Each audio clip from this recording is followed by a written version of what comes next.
అందరికీ నమస్కారం. ఈ రాశి వారికి జరిగే శుభాలు అశుభాలు ఏంటో తెలుసుకుందాం. ఈ వీడియోని తప్పకుండా చివరి వరకు చూడండి. ఈ వీడియోని ఇంకా లైక్ చేయకపోతే వెంటనే లైక్ చేయండి. ప్రతిరోజు మీ రాశి ఫలాలు అందరికంటే ముందుగా తెలుసుకోవాలంటే కింద కనిపిస్తున్న రెడ్ కలర్ సబ్స్క్రైబ్ బటన్ ని క్లిక్ చేసి పక్కనే ఉన్న బెల్ బటన్ ని యాక్టివ్ చేయండి. అలాగే ఈ వీడియోని తప్పకుండా మీ మిత్రులతో షేర్ చేయండి. ఈ రాశి వారు కుటుంబ సభ్యులు ఉద్యోగం కోసం ఇంటి నుండి దూరంగా వెళ్ళవచ్చు. మిగతా రోజుల కంటే ఈరోజు మంచి రోజుగా ఉంటుంది. మీ ఆదాయం పెరగడం వల్ల మీరు చాలా ఖర్చు చేస్తారు.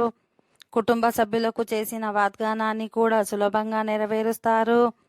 వ్యాపారస్తులు ఏదైనా చేస్తూ ముందుకు సాగితే మంచిది, లేకుంటే ఇబ్బందులు ఎదుర్కోవాల్సి వస్తుంది. వైవాహిక జీవితాన్ని గడుపుతున్న వ్యక్తుల మధ్య ప్రేమ భావన అలాగే ఉంటుంది. ఈరోజు మీ పిల్లల నుండి కొన్ని శుభవార్తలను వినవచ్చు. ప్రయాణానికి వెళ్ళేటప్పుడు మీరు చాలా జాగ్రత్తగా డ్రైవ్ చేయాలి. ఈరోజు లాభదాయకంగా ఉంటుంది. వ్యాపారంలో ఆశించిన లాభాలు పొందిన తర్వాత మీ మనసు సంతోషంగా ఉంటుంది. ఓకే ఫ్రెండ్స్, ఈ వీడియో నచ్చినట్లయితే మా ఛానల్ని సబ్స్క్రైబ్ చేసుకోండి.